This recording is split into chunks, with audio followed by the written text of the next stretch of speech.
Hey guys, welcome back to the channel. Today we're going to do an unboxing of the brand new Red Magic 5G. This device features a Snapdragon 865, an X55 modem for 5G, but not only that, the fastest display on a mobile gaming device to date, the 144Hz display on the Nubia Red Magic 5G. Make sure to check out their website. They're running actually a campaign where you're able to win some of the stuff. And not only that, I'll give you guys links in the description below to find out more about when this is going to be available and when the pre-orders are going to start. When it comes to specifications, we're looking basically at the Snapdragon 865, the X55 modem, a 6.65-inch 144Hz AMOLED display.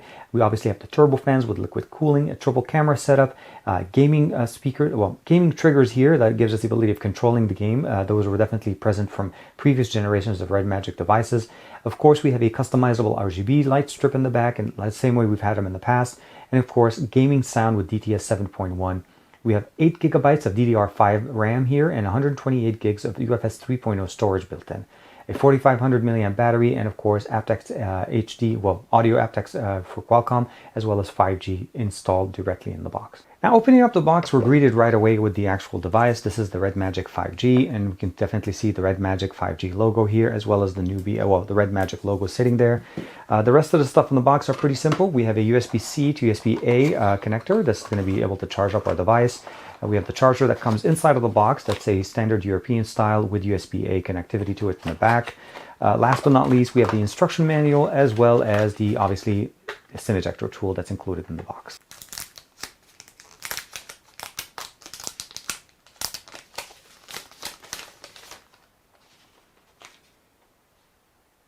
Now what we have as far as the specifications, as you guys see, the design is definitely very unique. It's very smooth, very different than what we've seen in the past. We have that X logo going on in the back, a light up RGB light, as well as a logo built into the actual unit. You can kind of see them right there, and the logo does light up.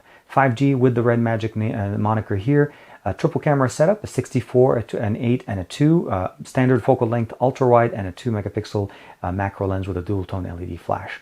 On the side, we have those 2 air triggers that we talked about and we've seen in different devices from Red Magic in the past.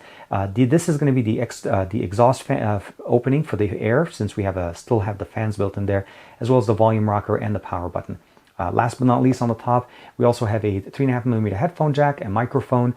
On the side, we still have that game launcher button that we've seen in the past with Red Magic devices. The intake air opening as well as the intake air opening as well as the pogo pins for the dock if you have the accessories.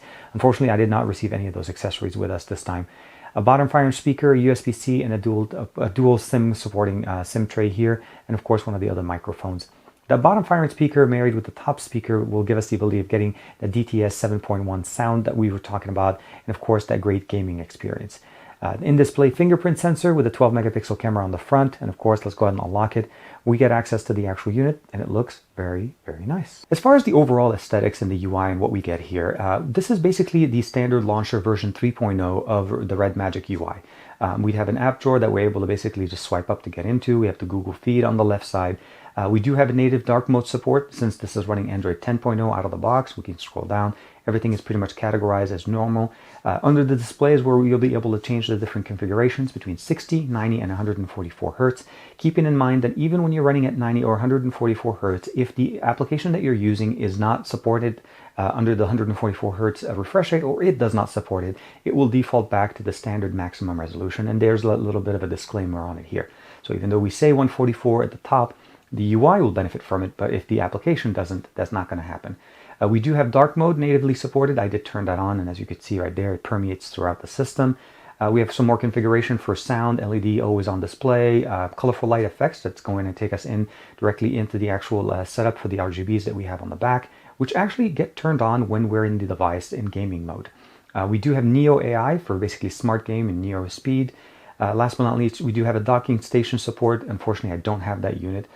Last but not least, of course, we also have the ability of going into configuring Super Snap, split screen, as well as one-handed mode that is natively supported here. And you're able to activate it in the manner that you normally activate the Google Assistant. We can go into privacy, app information, location, software update. You can go and configure it. The version that I have here is version 3.0.2. So it's basically version 3 of the operating system with Android 10.0. And as far as the camera application, we have different modes. Obviously, camera family will show us all the different options. The dual sensors are generally used for the wide-angle lens and the standard focal length, and of course the macro lens for the third sensor that we have in the back. Pro mode, photo mode, and video mode. Video mode on this is actually a little bit different. On the back sensor, the maximum resolution is 8K and is recommended for outdoor use. I think that's the same disclaimer we saw last year with the Red Magic 3 and the 3S. But as far as 4K 60, that's going to be compatible on the back sensor as well as standard 4K.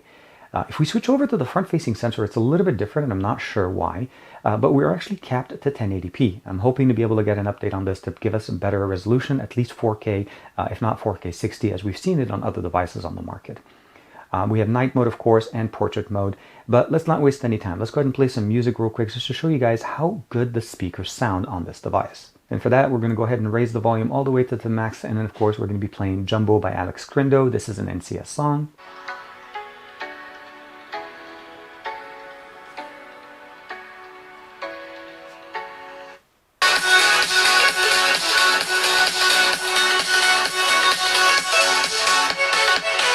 And as you can imagine, the audio sounds absolutely fantastic. Now let's go ahead and just jump over real quick to the actual gaming launcher, which by actually all you need to do is switch over that little switch at the top left.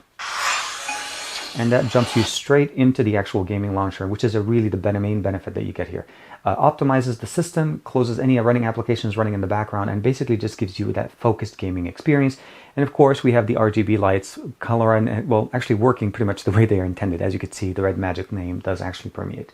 I have a couple of games here installed. I have basically Arena of Valor, we have PUBG Mobile, as well as Rail Racing. Now, they're all rated to actually be able to use the benefit of a higher refresh rate than 60 frames per second, depending on the game we're playing. We have a side launcher that gives us access to be able to change the refresh rate. 4D Shock is only compatible right now with Asphalt 9 as well as PUBG Mobile, so you're able to turn that on. We have the ability of turning on the touch buttons, which are also only capable of running here. Let's go and open it up.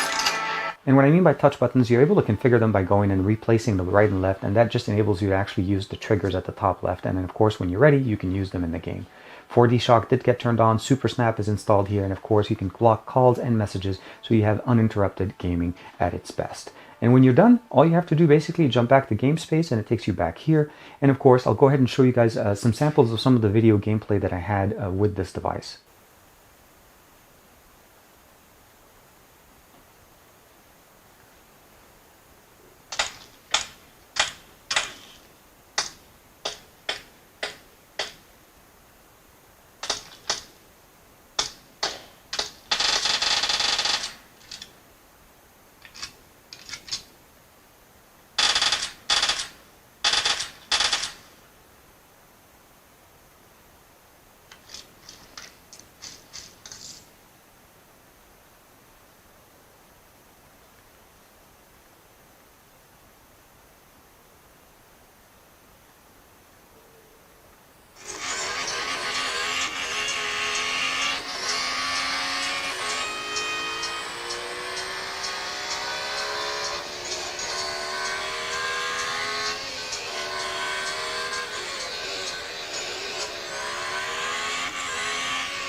And then when you're done, all you have to do is basically switch the switch off, and then you're back to the standard launcher. So my initial impressions of the Red Magic 5G are still in their early stages. I've only had this device for the first couple of days now, and overall, I'm actually quite pleased. We're getting literally the best that the 865 or Qualcomm has to offer us. We're talking about the Snapdragon 865, we're talking about the X55 modem, 8 gigs of RAM, 128 gigs of internal storage. We're also talking about 144 Hz refresh rate. Now, this is all obviously going to be capped by the applications that you're using. So if a game does not support 144, the device will default down to the maximum refresh rate that game would work. I do love the fact that we have a secondary launcher for gaming, and of course the ability of using it. And of course it does automatically optimize for gaming whenever you're turning it on. You're able to turn on and turn off the fan, swiping through the different games, customizing it with a side launcher. And of course, when you're done, turn it off and go back to running the game normally. The cameras that we have here should be able to provide us a good experience, and we are going to cover them obviously in our full review, both in a video as well as an article over on the portal. But what I would love for you to guys let me know in the comments below, what is basically the features that you guys are looking forward to on the Red Magic 5G, and have you used other Red Magic devices in the past, as they've always been basically focused on gaming, but of course providing it to us at a very good, basically very functional experience. So the Red Magic 5G is here. Thank you very much for the support. Like and subscribe, and make sure you check out my channel for a more in-depth video on this. And of course, I'll see you guys in the next video.